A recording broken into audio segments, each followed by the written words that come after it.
আমি আগেও বলছি আমি কিন্তু শাকিব খান না, আমি মুন্না খান। আর সিনেমায় 1 টাকাও লগ্নি করবো না। নায়িকা ববির জন্য এই সিনেমায় 80 লক্ষ টাকা বেশি গেছে। মামলা করবো 4 কোটি টাকা আমার নায়িকা ববি হকের নামে। 4 কোটি টাকার সিনেমা 4 কোটি টাকা লাগাইছি, বাপেও কোনোদিন প্রেজেন্ট করতে পারে না। নায়ক হওয়ার আগে নায়িকা হওয়ার আগে মানুষ হোক। আপনাদের একটা নিয়ম করা উচিত আমি মনে করি, সিনেমার প্রধান চরিত্র অভিনয় যারা করে তারা কেন আসবে না? সে যেই হোক না কেন, 5-6 জন লোক তো প্রধান চরিত্রে থাকে। তো আমি 1 ঘন্টা আগেও জানি আমার নায়িকা ম্যাডাম আসবে, কেন আসলো না সেটা আপনারা আসলে যাচাই করা উচিত। আমরাও যাচাই করব। যদি আমি অ্যাক্সিডেন্ট তো অবশ্যই আমাদের মেনে নিতে হবে। যদি এরকম কিছু হয় আমি অবশ্যই শিল্পী সমিতি পৌর সমিতি আমি অবশ্যই কমপ্লেন করব, লিখিত কমপ্লেন করব। সেটার অ্যাকশন না নিলে আমি কোর্ট পর্যন্ত যাব। এটাই মুন্না খান। আমি লিখিত অভিযোগ করব, যদি সেটার অ্যাকশন শিল্পী সমিতি পৌর সমিতি না নেয় সেটার জন্য আমি কোর্ট পর্যন্ত যাব। তসনা সিনেমার বাজেট 4 কোটি টাকা। 4 কোটি টাকার সিনেমায় সে কাজ করছে, গল্প দেখে কাজ করছে। সে কেন আসতে বলো না? শুধু মুন্না খানকে অপমান করে নাই, শুধু বদিউল আলম খোকনকে অপমান করে নাই, আপনাদেরও সবাইকে অপমান করছে। তো আমি আজকে কথা দিয়ে গেলাম, মুন্না খান যদি সে অ্যাক্সিডেন্ট করে সেটা নো প্রবলেম, সেটা তো অবশ্যই সে অ্যাক্সিডেন্ট করলে তার পাশে আমরা সবাই দাঁড়াবো। আর যদি সে কোনো পলিটিক্সের স্বীকার করে, যদি আমার এই তসনস মিডিয়া না এসে থাকে, সেটার জন্য আমি আগামীকালকে প্রযোজক সমিতি শিল্পী সমিতিতে লিখিত দরখাস্ত করব। পরিচালনা যে সমিতি, আমি জানি না কোথায় কোথায় করতে হয়। আমি আজকে আমার ম্যানেজারকে জিজ্ঞেস করব, প্রয়োজন হলে আমি ঈদের পরে কোর্ট খুলে কোর্টে গিয়ে আমি মামলা করবো 4 কোটি টাকা আমার নায়িকা ববি হকের নামে। Just wait and C.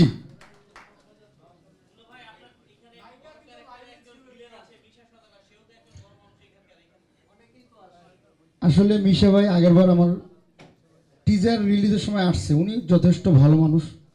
হয়তো উনি কোনো কারণে আসতে পারেন, আমাকে মেসেজও দিছে, আমি হয়তো মেসেজটা দেখার সময় পাই নাই। কিন্তু নায়িকা ম্যাডাম তো বলছে আমি আসবো, 2 ঘন্টা আগেও বলছে অন দ্য ওয়ে। তার সুপরিচিত ম্যানেজার যে আছে সেও বলছে আমি নিয়ে আসবো তাকে। তাকে তো আমরা পেমেন্ট 1 টাকা কম দিই নাই, বরং হিসাবের বাইরেও আমরা তার পিছনে কমপক্ষে আরো 2 লাখ টাকা বেশি খরচ করছি।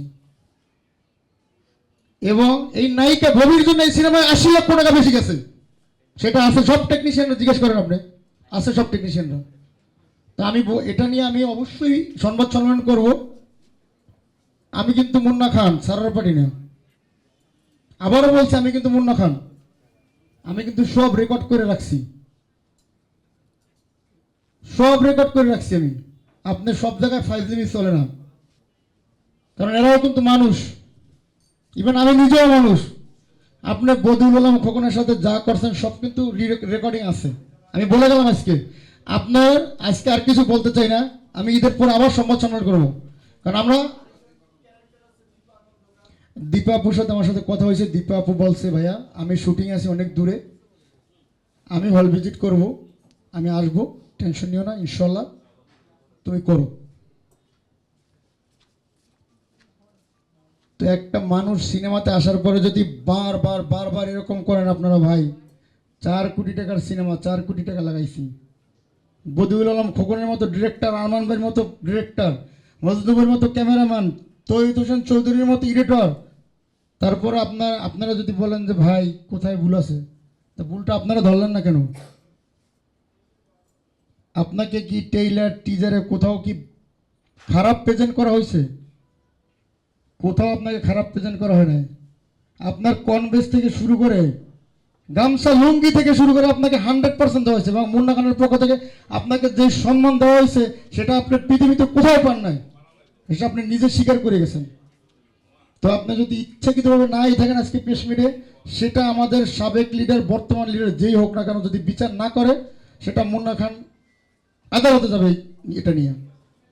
আর তার সাথে যদি আমার ডিরেক্টর আমার সমিতি যদি না থাকে, সেটাও তো অফিসার হবে, সেটা অবশ্যই থাকবে আশা করি। সমিতি তো এই জন্যই হয়েছে।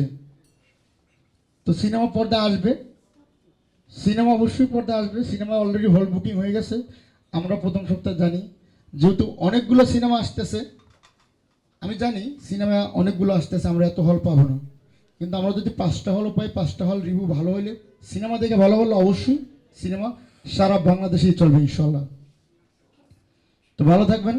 আমি আসলে শারীরিকভাবে একটু অসুস্থ, কারণ সিনেমা রিলিজ দেওয়াটা অনেক কষ্টের ব্যাপার ভাই, অনেক কষ্টের ব্যাপার। সো সবাইকে ধন্যবাদ। এখন আপনাদের কোনো প্রশ্ন থাকলে বলতে পারেন।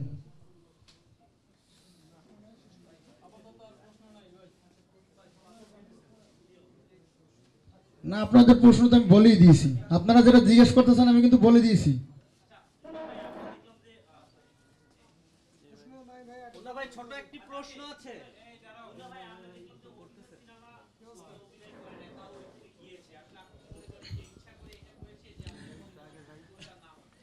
এটা যদি ওখানে গিয়ে থাকে তাহলে বললাম না যে ওখানে যদি গিয়ে থাকে আমি দেখি না, তা আপনারা তখন ধরলেন না কেন?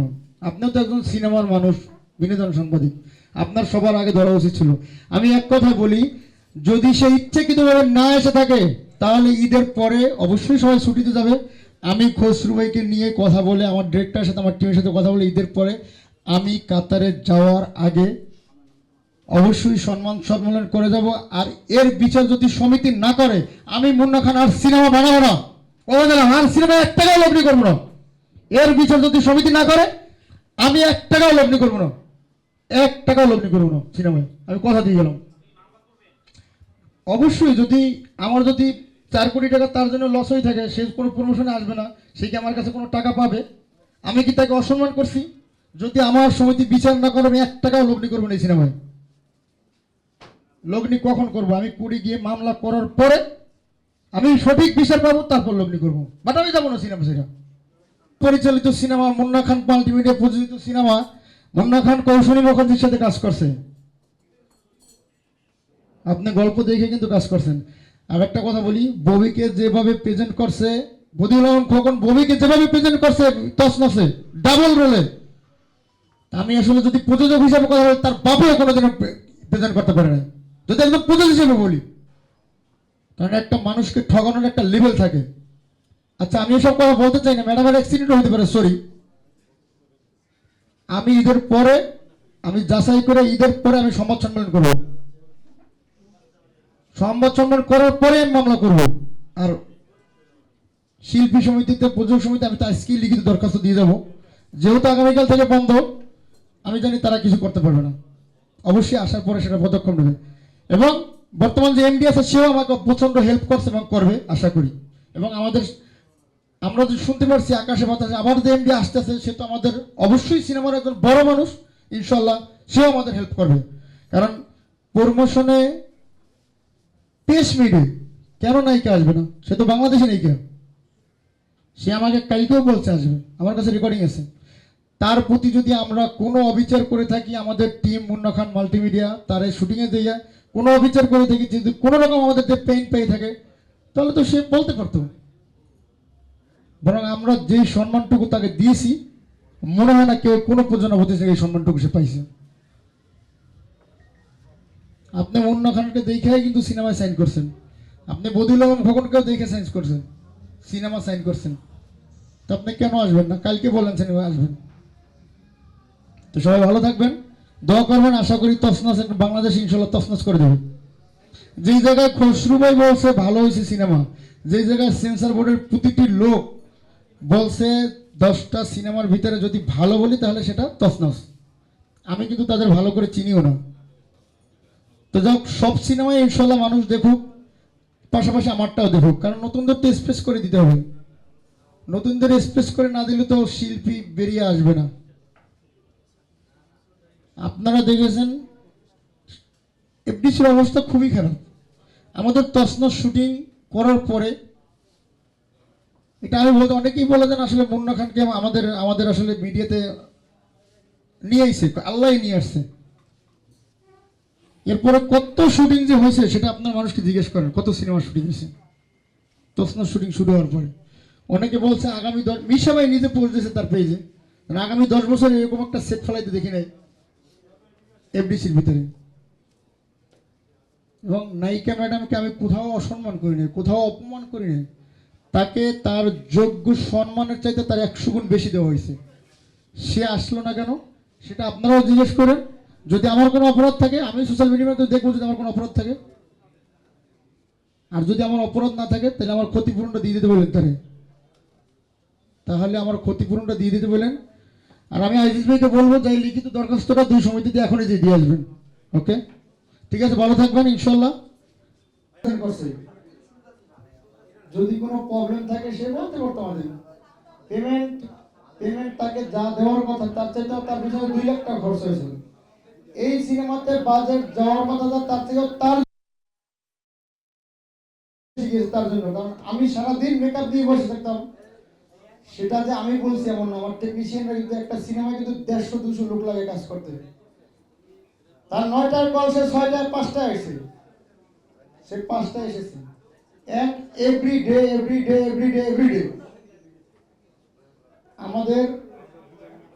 আমরা তাকে এত সুন্দরভাবে প্রেজেন্ট করছি।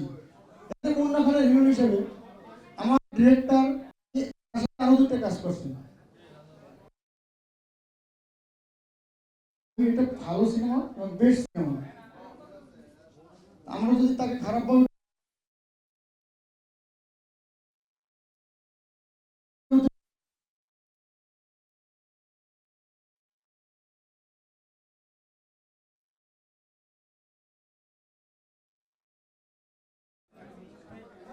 প্রোগ্রাম টাইমটা এখনো পাই নাই, পাইয়া জানাবো।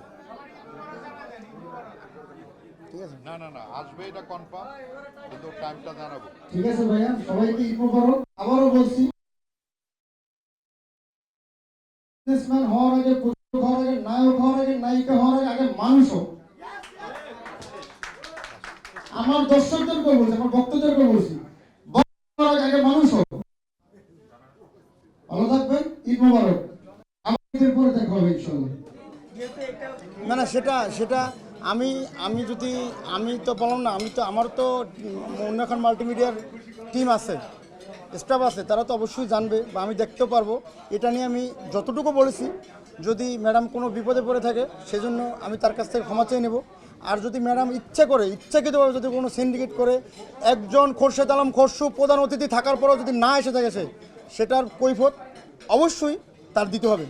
আমি আগেও বলছি, আমি কিন্তু শাকিব খান না, আমি মুন্না খান। আমি একটু মুন্নার পক্ষে এখন বলতে পারেন এটা কেমন কথা, কারণ শাকিব ভাইয়ের প্রতি অনেক অফিসার করা হয়েছে, সে কিন্তু কথা বলে না, চুপ থাকে। আমি কিন্তু মুন্না খান। নায়িকা না আসাতে আপনারা কোনো ক্ষতির সম্মুখীন হবেন না? সেটা আপনি একজন বিনোদন সম্পাদক, আপনি জানেন না? প্রমোশনে যদি নায়িকা না থাকে, নিজে বুঝছেন, নায়িকা না থাকলে তো অবশ্যই ক্ষতির সম্মুখীন।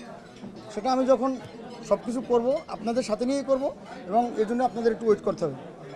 ধন্যবাদ, ভালো থাকবেন।